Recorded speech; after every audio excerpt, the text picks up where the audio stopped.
Hola y bienvenidos a un nuevo capítulo de Espacio Saludable, un podcast de Cristus Muguerza, en el que buscamos resolver todas tus dudas médicas para tener una mejor salud. El día de hoy estoy muy contenta porque vamos a hablar sobre un tema que definitivamente tenemos la conciencia, pero no sabemos más allá de qué se trata. El día de hoy me acompaña el doctor Leonardo Mejía, médico genetista del Centro Integral de Oncología de Cristus Muguerza. Bienvenido, doctor. Muchas gracias por la invitación. Muchas gracias por haberla aceptado y por estar aquí.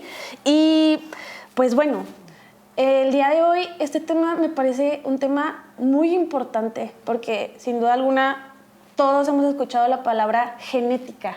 Sin embargo, creo que no todos tenemos como la conciencia de qué es la genética en sí y me gustaría que me platicaras a qué se dedica tu especialidad y en sí qué es la genética para la salud. Sí, claro. Bueno, como genetistas clínicos nos forman para la atención del paciente y la indicación de las pruebas que les correspondan. El hospital donde yo me formé, en la Ciudad de México, el grueso de la consulta pues eran niños. Es un hospital pediátrico. Entonces, pues vemos casos como síndrome de Down, por ejemplo, o niños que tienen microteatresia, que es la orejita así más pequeñita. Y de ahí íbamos viendo cosas cada vez más raras. El enfoque de genética, pues como el resto de las especialidades, es tratar de llegar a un diagnóstico con los pacientes. Vemos casos que son pues fuera de lo común. Generalmente la consulta de genética no es una consulta de primera vez. O sea, que pues nadie se despierta y voy a ir al genetista. Pues no, casi, pues no. Vas a un médico, internista, oncólogo, etcétera, ortopedista, etcétera. Y mis colegas médicos pues tendrán noción de, bueno, este paciente viene por esta situación, pero además le veo otras características clínicas. Probablemente sea algo más. O como en los casos de oncología, donde esta paciente está muy joven para determinado cáncer. O tiene mucha familia con el mismo tipo de cáncer, entonces probablemente tenga que referirlo a la consulta de genética. Entonces la consulta de genética tiende a ser así, una consulta de referencia, que el objetivo final pues será llegar a un diagnóstico. Esto es muy importante porque teniendo un diagnóstico podemos ahora sí explicarle al paciente pues qué es lo que tiene, por qué pasó y qué riesgos hay de que vuelva a pasar. Súper. Esta pregunta sí la voy a leer. Y es, ¿qué consejo darías a la persona interesada en conocer más sobre su propia genética y su salud? De nuevo, tenemos en sí el concepto de qué es la genética, pero realmente no podemos visualizar como paciente o como persona no clínica cómo puede afectar la genética y lo que traemos desde sabrá Dios cuándo a nuestra salud. Sí, es complejo. Hay muchos conceptos que se pueden tener de genética. Igual yo ya estoy pues muy sesgado. Por ejemplo, una paciente me preguntaba de la talla, que ella es alta y su hija es alta también. Entonces ella pensaba que hay un gen de ser alto. Ajá. Y no. ¿No? No. Digo, es una característica clínica. Digo, a mí, por lo que hago, sí digo, no, o sea, no funciona así. O el color de cabello, los ojos. Son varios genes que están involucrados en determinadas características físicas. Son pocas las situaciones que están ahí sí totalmente controladas por un solo gen. Okay. Sí, uno solito. Entonces, pues desde ahí hay varios conceptos que el grueso de la población tal vez no quede tan claro. O sí, escuchan de genética y, claro, ven lo de la historia familiar. O, por ejemplo, con diabetes, ¿no? Diabetes que es, pues todos tenemos un familiar diabético en México, en Latinoamérica. Eso tiene que ver con características propias de la población mexicana latina en general.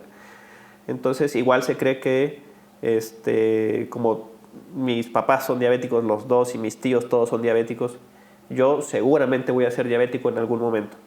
Tampoco es así. Digo, sí hay factores genéticos que tienen que ver con la diabetes, pero no hay así, al menos para la tipo 2, la mayoría de los casos no son genéticos. A pesar de que en una familia de 30 personas, los 30 tengan diabetes, es muy, muy raro que sea así por un solo gen. Son muchos los genes que tienen que ver con ese tipo de enfermedades multifactoriales, como puede ser la diabetes, la hipertensión. Entonces sí es complejo cómo es que se acercan a la consulta. Quienes se acercan tal vez de primera vez y que no tengan alguna referencia de algún médico, por ejemplo, puede ser por lo de oncología, donde mi mamá tuvo cáncer de mama y tengo tías con cáncer de mama y primas con cáncer de mama. Entonces ahí, pues hasta por sentido común, pues si dicen, bueno, esto está pasando en mi familia. Hay veces que me han dicho, doctor, pues lo puse en internet, puse así riesgos familiares y aparecía ir a genetista. Y lo busqué, lo encontré y pues saqué la cita. Así me han dicho algunos pacientes. Pues sí, y la primera recomendación pues sería acudir a la consulta de genética.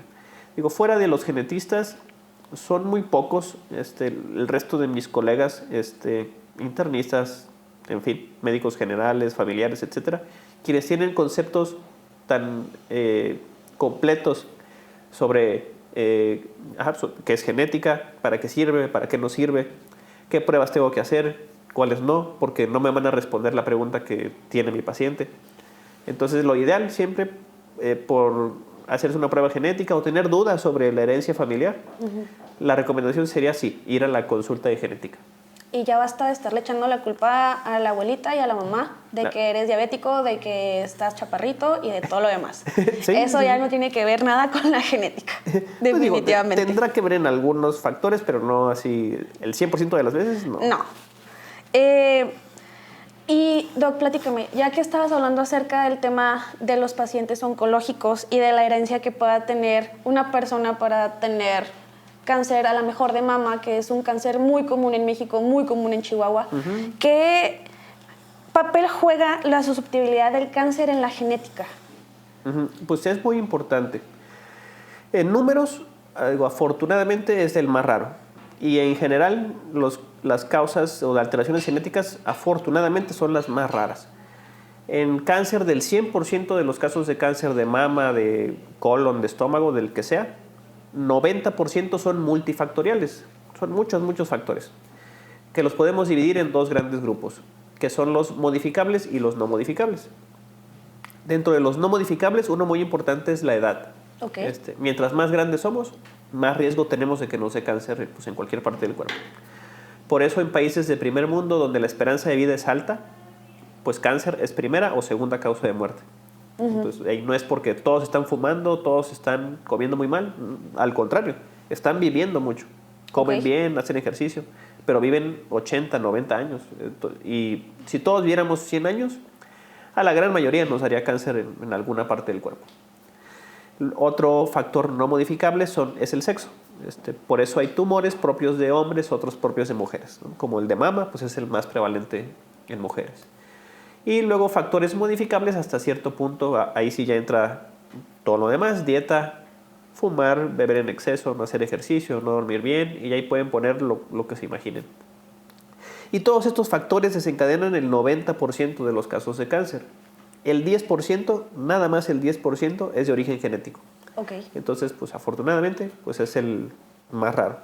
Pero es el 10% en el que tenemos una gran oportunidad de actuar, porque con las pruebas genéticas podemos darles un mejor manejo, prevenir y dar una atención familiar completa. Eso no lo podemos hacer en la gran mayoría de las veces, solamente en ese 10%. Que son criterios muy específicos para que entres en ese 10%, en la sospecha, que sería edad de presentación temprana, por ejemplo, pues cáncer de mama.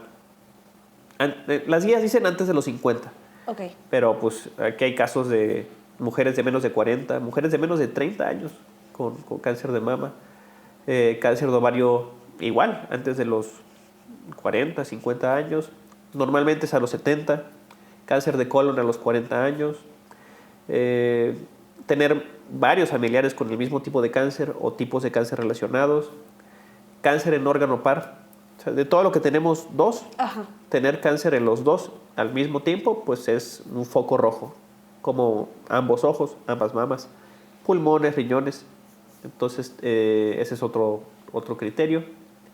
O tener en la familia que se conozca que alguien ya se hizo una prueba genética y pues esa persona se la quiere hacer también para ver si la tiene también y tiene riesgo para cierto tipo de cáncer.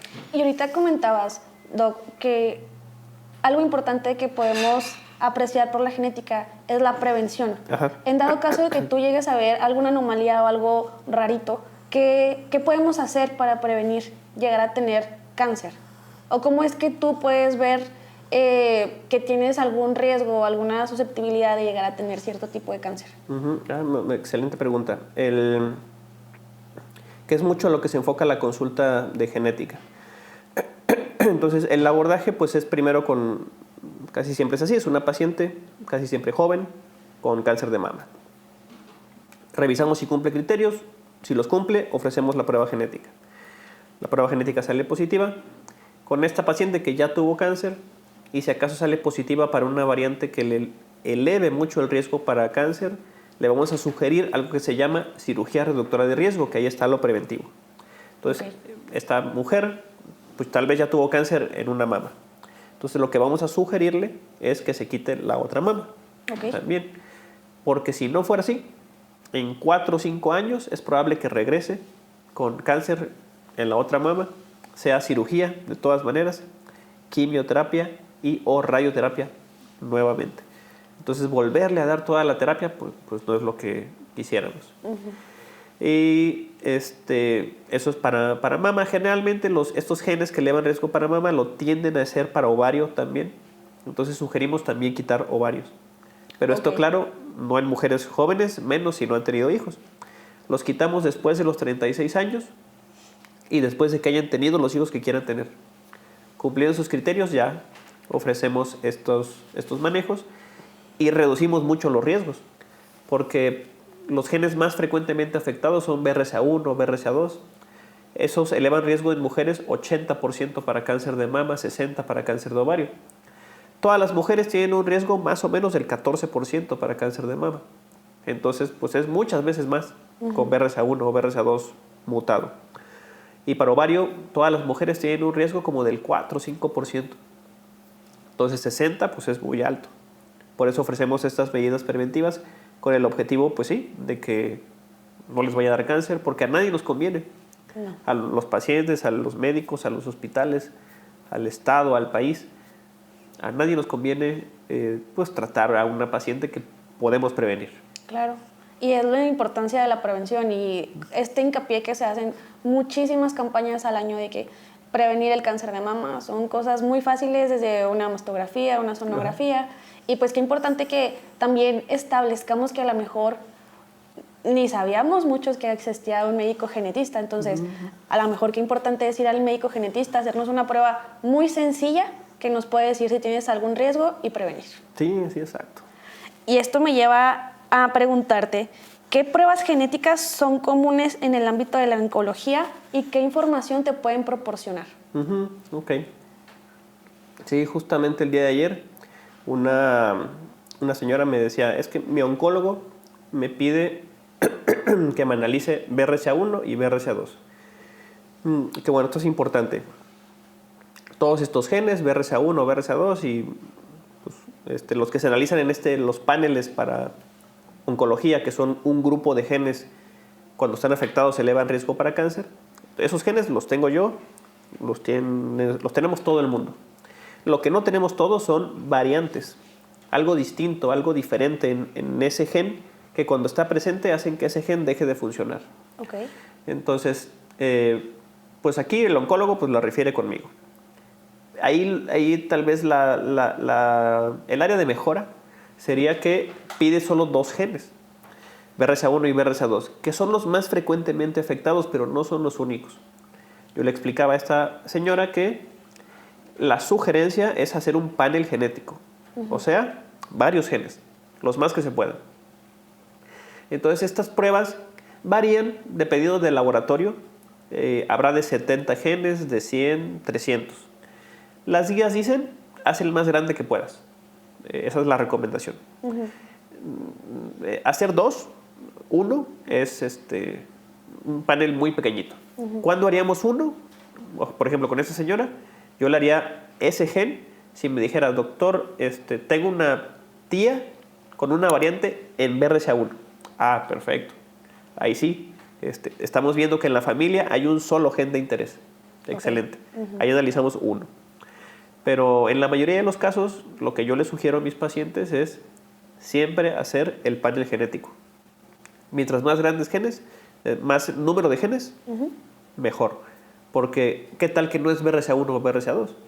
Y le decimos, o hacemos esos dos nada más, le decimos a la paciente, no hay riesgo, todo está bien, no te operes o opérate una mama. Y en 4, 5 años o más, 10 años, cáncer en la otra. Y pues podía regresar y, doctor, usted me dijo que me hiciera la prueba, salí negativa, me volvió a dar cáncer. ¿Por qué? Y si eso lo sugirió alguien que no es genetista, porque yo estoy muy seguro que ningún genetista diría haz 2 genes, haz 5. No. Por eso les comento, el resto de mis colegas médicos, pues hay que tener en clara las indicaciones. Y bueno, aquí lo excelente que hizo el doctor fue mandarlo a genética. Excelente. Yo pongo el ejemplo, o sea, igual es como si yo quisiera dar quimio. O sea, pues yo no soy oncólogo médico, o sea, no me sé, por más que me pueda leer las guías, que me las podría aprender, veo los parámetros, criterios que se necesitan para tal o cual quimioterapia. Digo, solo podría saber, pero no estoy entrenado para dar la quimioterapia. Con las pruebas genéticas es igual, aunque muchas veces se pudieran pensar que son relativamente sencillas, que es como hacer una tomografía, una resonancia o como pedir una biometría. Digo, sin demeritar los demás estudios, porque tienen sus indicaciones y son muy importantes. Pero fuera de los genetistas es bien difícil que el determinado médico tenga los conceptos claros de qué prueba debo de pedir, cuál no, porque esa es otra. ¿Qué tal que estoy pidiendo pruebas que no resuelven la duda de mi paciente y lo hago perder tiempo, dinero, porque tampoco están baratas? Digo, esa es otra situación también. Entonces, siempre ir a genética, y ahí damos las recomendaciones sobre qué prueba es la ideal. Incluso he tenido casos, por ejemplo, donde pues no hay una sospecha alta y le insisto al paciente, ¿sabe qué? Es que yo no veo un riesgo que justifique hacer la prueba genética. Okay. Y ha habido veces que me dicen, excelente, doctor, estoy más tranquilo. O que me dicen, ok, pero me quiero hacer la prueba de todas maneras. Bueno, pero ya tuvimos la consulta previa, resolvimos dudas y pues ya se toma la mejor decisión. ¿Y en qué consiste esta prueba, doc? Pues depende mucho también del laboratorio. Consiste en una toma de muestra que puede ser en sangre, o ya incluso hay unas de raspado en mucosa oral o unas de escupir en un tubito. Son como las que existen hasta ahora. La del raspado de mucosa oral es bastante cómoda, que esa es otra situación. Hay veces pacientes me preguntan, doctor, pero esta de la boca es igual de buena que de sangre.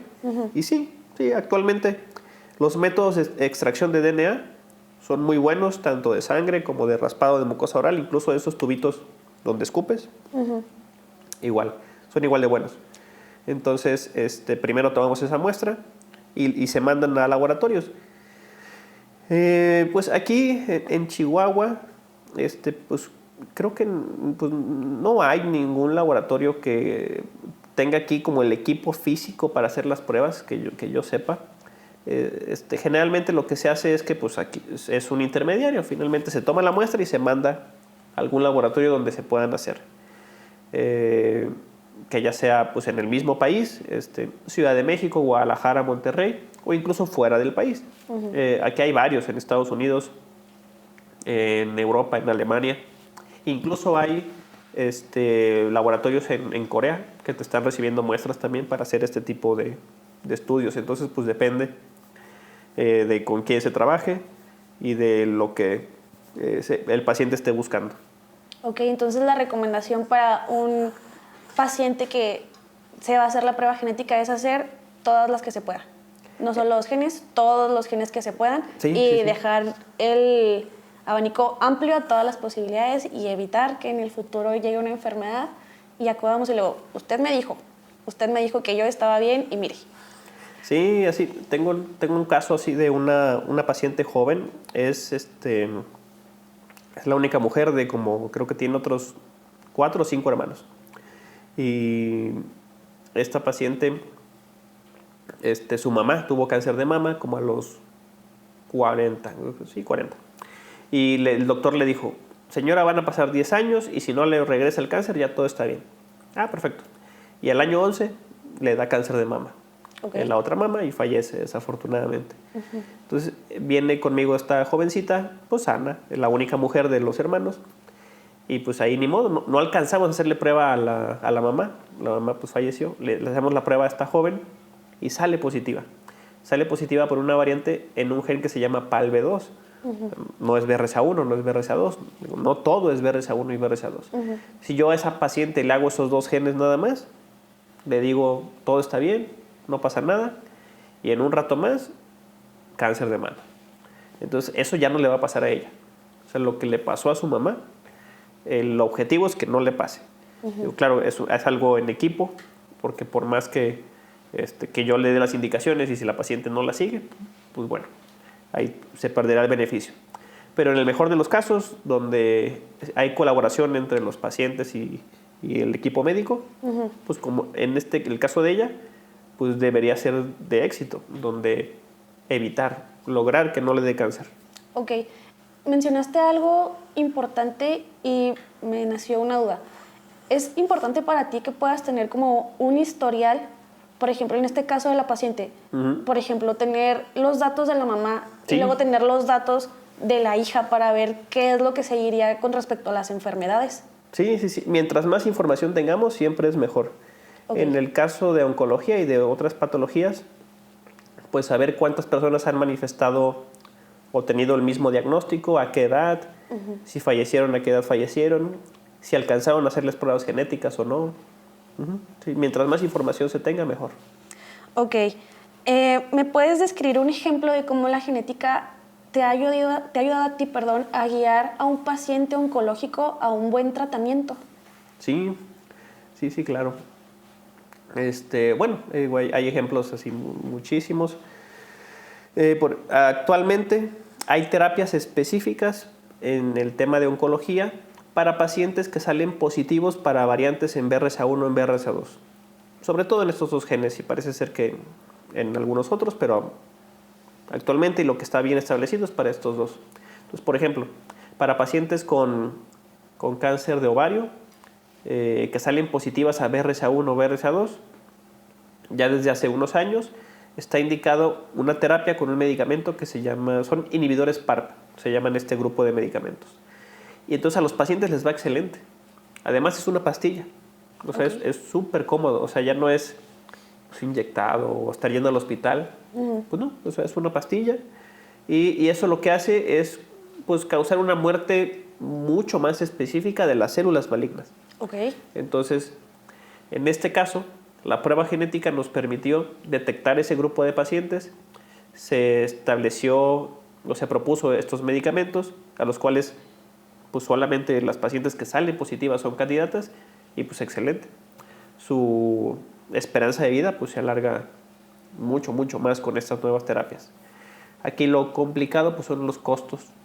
Son terapias costosas desafortunadamente, pero bueno, cada vez son más accesibles, como en general todas las terapias van hacia eso.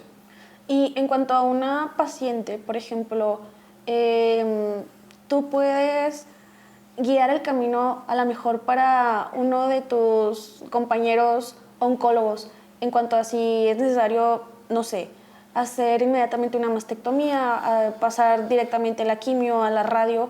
¿Tú puedes ayudar a guiar al equipo médico con esta paciente? Pues bueno, lo que debemos hacer es siempre, claro, trabajar en equipo.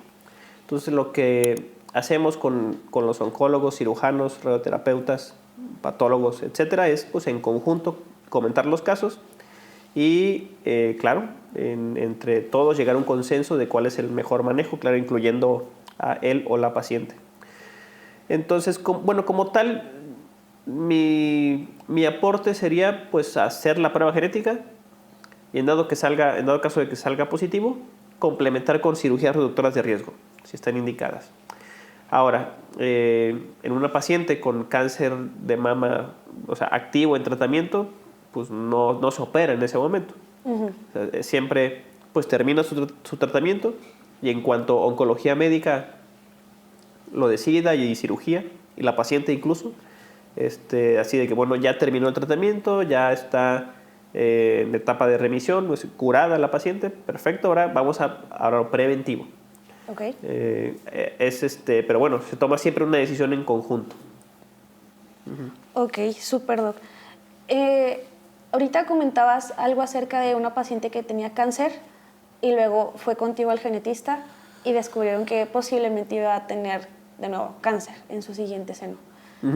¿Esto podría aplicar para otros tipos de cáncer o es exclusivamente para el cáncer de mama? No. Hay muchos síndromes de cáncer hereditario. El más frecuente y de los que más vemos en la consulta aquí en Chihuahua y en el país, me parece, es el de mama. El síndrome de cáncer de mama y ovario hereditario es el más frecuente. De ahí, yo creo que el segundo más frecuente es el síndrome de Lynch. El síndrome de Lynch se caracteriza por aumento de riesgo para varios tipos de cáncer. El primero es colon. Okay. Entonces son casos de cáncer de colon generalmente jóvenes, pacientes alrededor de los 40 años, que es muy raro. Normalmente el cáncer de colon se presenta a los 70, a los 40 pues es muy joven. El segundo lugar de riesgo es endometrio, que es la capa interna que recubre el útero, y de ahí ya viene riesgos para varios órganos, que es ovario también, vía urinaria desde riñón, ureteros, vejiga, estómago, hígado, alteraciones en piel y casos raros incluso de tumores cerebrales. Okay. Entonces Lynch eleva riesgos para varios tipos de cáncer. Con estos pacientes, pues, ¿qué es lo que podemos hacer? Por ejemplo, aquí en el SECAN tengo, no muchos, pero he visto algunos pacientes con síndrome de Lynch. Por ejemplo, tengo una familia menonita y ellos tienen cáncer de colon. Debutaron con cáncer de colon jóvenes, así como descrito del libro, 40 años. Aquí, pues, ¿cuál sería la cirugía reductora de riesgo? Pues sería quitarles el colon. Pero pues eso disminuye mucho la calidad de vida. O sea, se puede hacer, pero sería dejarlos con colostomía. Y a un paciente joven, 42 años con colostomía, con una esperanza de vida de otros 40 o más años, no. Imposible. Sí, no. Entonces, bueno, hacemos lo segundo mejor, que es vigilancia. Okay. La vigilancia es colonoscopía una vez al año. Entonces, perfecto. Ahí estamos checando. En cuanto haya alguna alteración, tal vez incluso en la colonoscopía se pueda quitar. Digo, no lo sé. O la cirugía va a ser mucho más pequeñita, mucho más controlada. Porque si no, lo que pasa con estos pacientes es que llegan al extremo de... hay veces que el cáncer de colon pues, no da tantos síntomas. El principal pues, es sangrado, eso sí. Pero muchas personas pues sangran y les da miedo, claro, se espantan. Pero como el otro día no sangraron, dicen, bueno, pues ya no pasó nada. Y luego pasa un mes y sangran otra vez. Y luego 2 semanas y no. Y así están. Por esos pacientes llegaron a urgencias porque pues dejaron pasar el tiempo sin checarse. También, no sé, pues, estaban jóvenes, me imagino que lo último que pensaron era que tuvieran cáncer de colon. Y pues llegaron con un tumor grandotote, ocluidos, o sea, ya tapados. Una cirugía de urgencia, una cirugía grandota, tiempos de estancia hospitalaria largos. Pues no, eso es precisamente lo que no queremos que pase. Claro. Con los pacientes. Entonces, en este caso del síndrome de Lynch, es lo que podemos evitar. Tal vez no logremos que nunca les dé cáncer de colon, pero sí lo vamos a detectar muy temprano. Okay. Y el tratamiento será oportuno, más pequeño, más controlado. y si acaso hay que quitarle un segmento del colon, pues que sea un segmento pequeño, no grande o no todo, por los riesgos que implica para otras situaciones, y vigilancia. Y por ejemplo, las mujeres con Lynch, ahí sí les ofrecemos cirugía reductora de riesgo. Quitamos útero, quitamos ovarios, porque pues, si no, les va a dar cáncer de endometrio o cáncer de ovario. Y ahí va a ser quimio, radio, cirugía de todas maneras. Entonces, otra área ahí de oportunidad. Y así, pues dependerá del síndrome que detectemos, se toman las medidas que corresponden. Ok, muy bien. ¿Hay algún consejo o recomendación que tengas que puedas dar a las personas preocupadas por tener cáncer basado en su historial familiar? Sí, pues que recaben la información, la mayor cantidad de información que se puede y que vayan a la consulta de genética. Eso sería lo ideal. Porque ahí lo reviso y chance y no tienen riesgo. O sea, tal vez si hay mucha gente, pero les dio cáncer a los 85 años. Digo, bueno, pues eso es por vivir 85 años, 90 años. Sí, eso ya es un poco probable que sea algo genético. Muy bien, entonces es importante destacar que es importante tomar en cuenta la genética. Definitivamente es algo que hay que ponerle atención, hay que poner atención en el historial familiar de cómo van las enfermedades saliendo por varios ramas familiares que tengamos. Y pues muchas gracias por estar aquí, doctor, y me gustaría que cerráramos dando 3 tips para tus futuros pacientes que vayan al genetista y para pacientes en general que posiblemente tengan la duda de si son pacientes oncológicos. Ok, pues los tips serían pues revisar los antecedentes familiares, recabar la mayor cantidad que se tenga, sobre todo cuántas familiares han tenido cáncer, qué tipo de cáncer, a qué edad, si fallecieron, a qué edad fallecieron. Si es posible recabar los reportes de patología, excelente. O al menos que estén bien seguros de qué parte del cuerpo estaba afectada, porque hay veces que te dicen como abdomen, híjole, y pues quién sabe qué fue, estómago, ovario, útero, colon, pues no, ya no sé, es complicado. Y mientras más información se tenga, pues mucho mejor.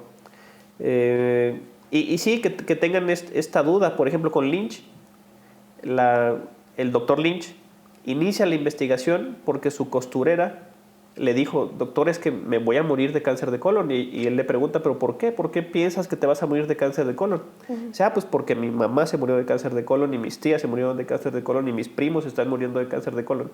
Entonces ella, es hasta sentido común también. Si está viendo que en toda su familia hay cáncer, que no lo normalicen, porque muy seguramente no es normal. Es que no crean que es mala suerte. No. Muy probablemente hay un factor genético.